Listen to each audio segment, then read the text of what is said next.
आवश्यकता है। संभाग स्तर पर कुशल संवाददाताओं की यदि आप भी राजस्थान में साधना प्लस न्यूज के पत्रकार बनकर काम करना चाहते हैं तो नीचे दिए गए नंबर पर संपर्क 90469916 9835630014।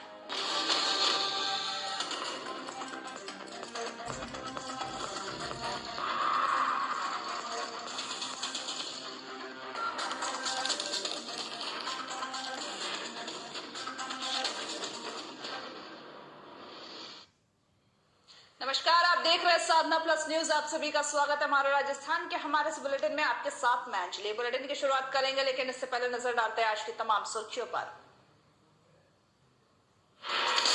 जैसलमेर से निकाली गई भगवान परशुराम की शोभा यात्रा। मुस्लिम लोगों ने जमकर बरसाए फूल, आपसी सौहार्द का दिया संदेश। देवदास सरपंच पर जानलेवा हमला, सरपंच को गंभीर हालत में अस्पताल में कराया भर्ती। हमलावरों की तलाश में जुटे पुलिस। भरतपुर में आज अज्ञात कारणों के चलते व्यक्ति की मौत, परिजनों ने अस्पताल में जमकर किया हंगामा। मौके पर पहुंची कई थानों की पुलिस। पाली में 100 से ज्यादा लोगों की एक साथ बिगड़ी तबीयत। शादी समारोह में खाना खाने से बिगड़ी तबीयत, फूड पॉइजन होने की जताई आशंका। बेहरपुरा गांव से एक दिल दहला देने वाला मामला आया सामने। पड़ोसी महिला निकासी हत्यारी 4 साल की मासूम को मारा। अब करते हैं बुलेटिन की शुरुआत। संघर्ष करके अपना अलग मुकाम का हासिल करने वाली महिलाओं की कई ऐसी कहानियां हैं जो समाज को जगाने का काम करती है। दौसा जिले की दिव्यांग सामाजिक कार्यकर्ता शोभा शर्मा का संघर्ष भी इन्हीं कहानियों में से एक है। कैसे वो एक असाधारण बीमारी से जूझने के बाद भी कई दिव्यांगों के हक के लिए कार्य करते रहे, जानिए, देखिए हमारी पूरी रिपोर्ट में।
कामयाबी इरादों से मिलती है और हमारे इरादे ही हमारी किस्मत को तय करते हैं। जी हाँ, आज हम बात कर रहे हैं एक ऐसी महिला की जो दिव्यांग होने के बावजूद भी नारी शक्ति के उत्थान के लिए काम करती हैं और एक समाज सेवी है।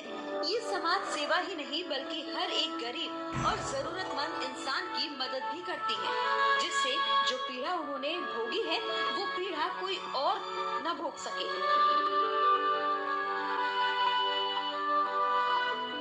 आपको बता दें कि किशनगढ़ के कृष्णापुरी निवासी शोभा के दोनों पैर 2 साल की उम्र में ही पोलियोग्रस्त हो गए।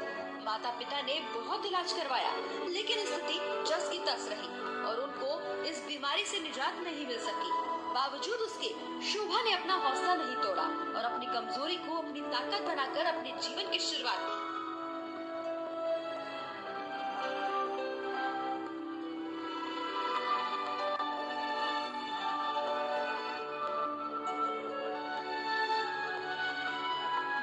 शोभा के दोनों पैर पोलियोग्रस्त होने के बावजूद भी शोभा बचपन में घर पड़ोस और स्कूल में एक नॉर्मल बच्चे की तरह ही रहा करती थी।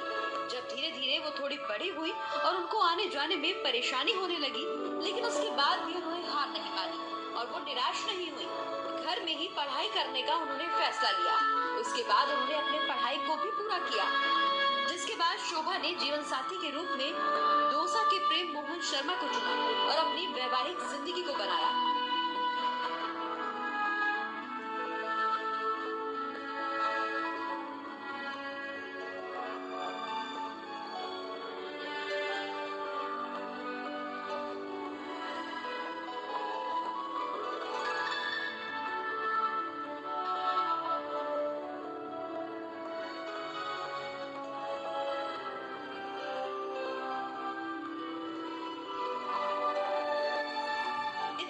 इसलिए शोभा ने ये ठान ली कि मैं बेसहारा और दिव्यांग लोगों की मदद करूंगी और उनकी ताकत बनूंगी। इसी के बाद शोभा ने दौसा में दीदी अपना घर आश्रम स्थल बनाया और हर दिव्यांगजन और बेसहारा, विधवा, तलाकशुदा, बीमार, गर्भवती महिला सभी के लिए मिसाल बनी।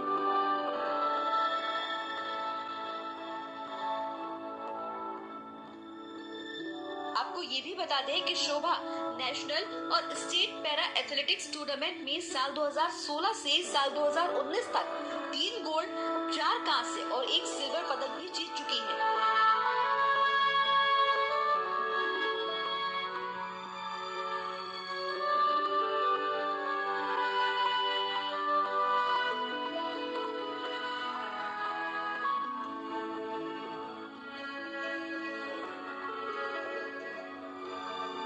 इतना ही नहीं, शोभा ने हाल ही में प्रदेश की दिव्यांग महिला क्रिकेट टीम भी तैयार की है।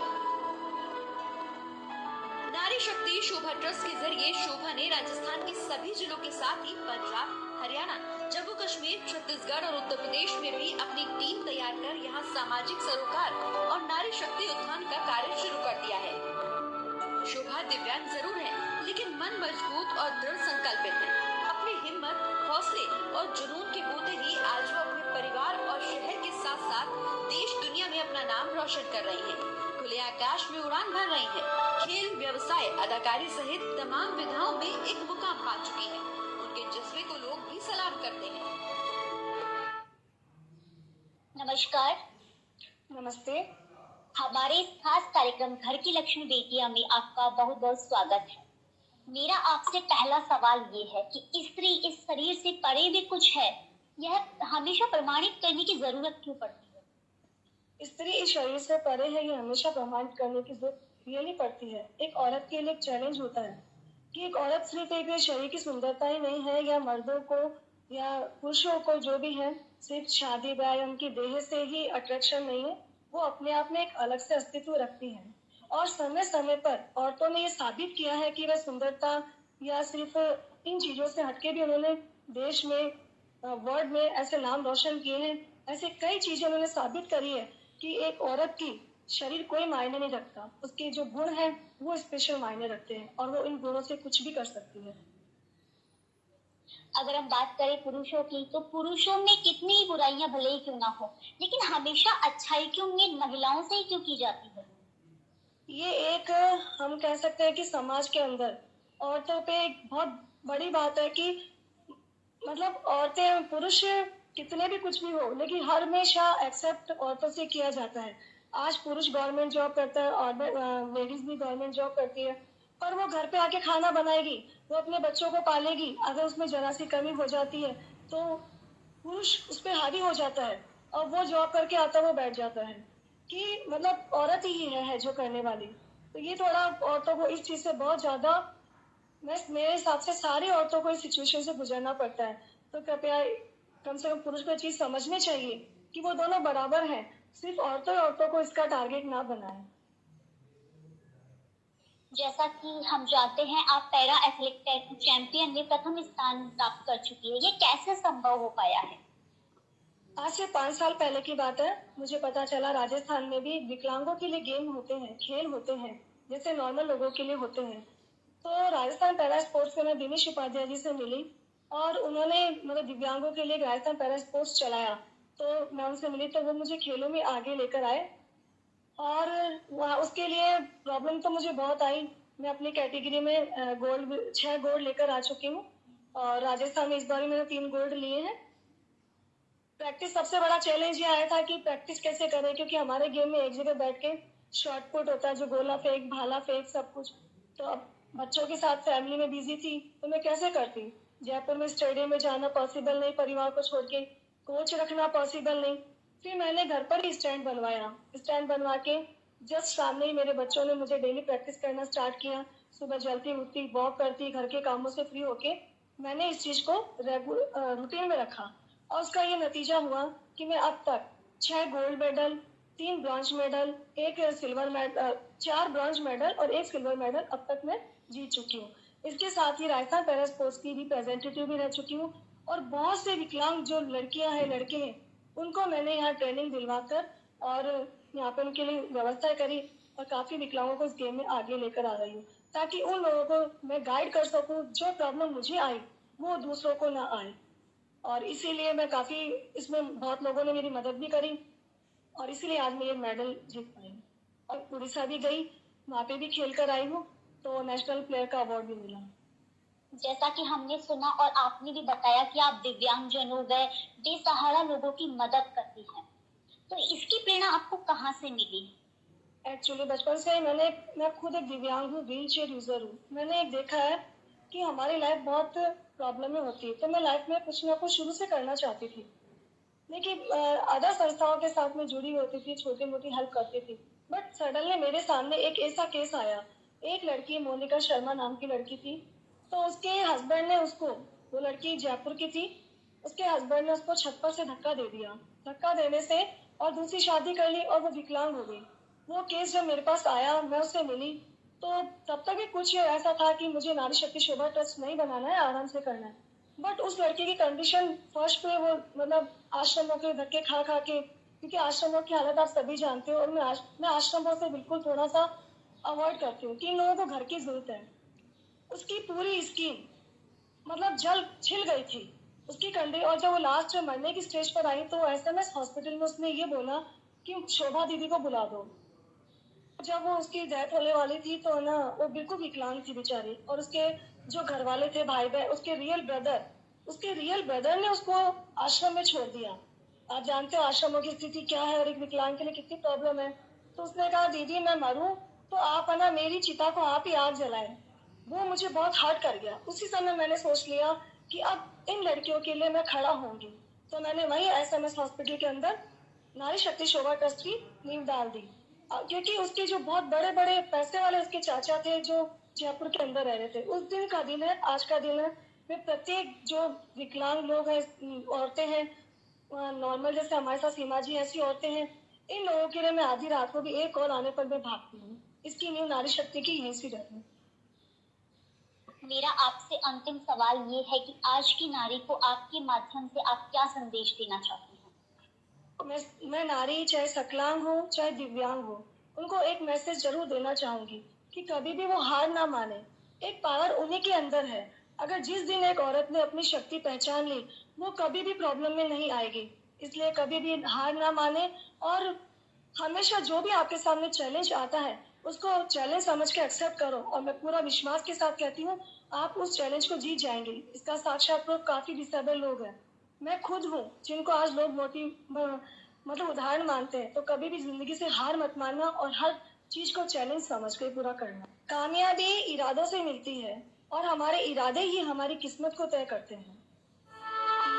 पूरे विश्व में ऐसे हजारों दिव्यांग हैं जो अपने अंदर की शक्ति को पहचान कर पूरी दुनिया को चमत्कार करके दिखा चुके हैं। इसका एक उदाहरण शोभा शर्मा भी है। शोभा शर्मा का कहना है कि हर दिव्यांग को उनकी जीवनी को जरूर पढ़ना चाहिए और आगे बढ़ना चाहिए।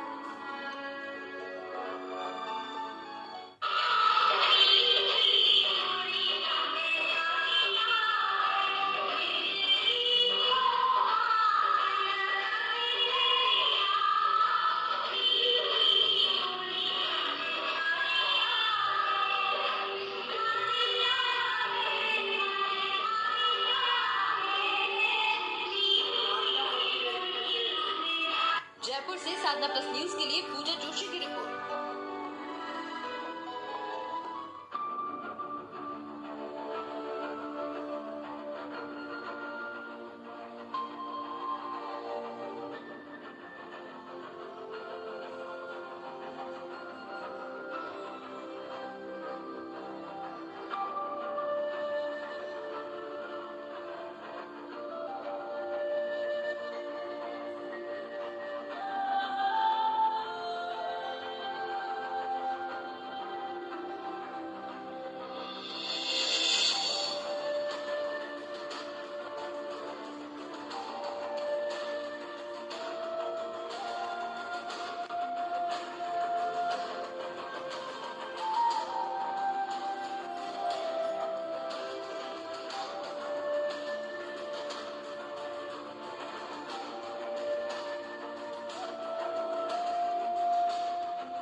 थी दौसा की शोभा शर्मा, जिन्होंने अपनी मेहनत और अपनी लगन के बल पर अपनी कमजोरी को अपनी ताकत बनाकर दिव्यांगों के लिए एक बता दें कि जहाँ पर दिव्यांगों के लिए एक रोल मॉडल बन चुकी है। बढ़ते अगले खबर की ओर, सांगरिया कस्बे के एसकेएम पब्लिक स्कूल ग्रामीण विद्यालय में जहाँ पर रविंद्रनाथ टैगोर की जयंती पर सांस्कृतिक कार्यक्रम का आयोजन किया गया था, जिसमें विद्यालय के प्राचार्य एसके मुरारी ने बताया है कि सर्वप्रथम विद्यालय के स्काउट गाइड की कलर पार्टी के द्वारा संस्था सचिव सुखराज सिंह और साथ ही शिक्षा महाविद्यालय प्राचार्य डॉक्टर सुरेंद्र सहारणा, कन्या विद्यालय की प्राचार्य स्नेहलता गावा, कृषि विज्ञान केंद्र के समन्वयक डॉक्टर अनूप कुमार और साथ ही कई जो प्राचार्य विनोद राव को गार्ड ऑफ ऑनर देकर के सम्मानित किया गया और साथ ही साथ अतिथियों के द्वारा रविंद्र केशव चंद्र व टैगोर के चित्र के समक्ष दीप प्रज्वलन कर किया गया।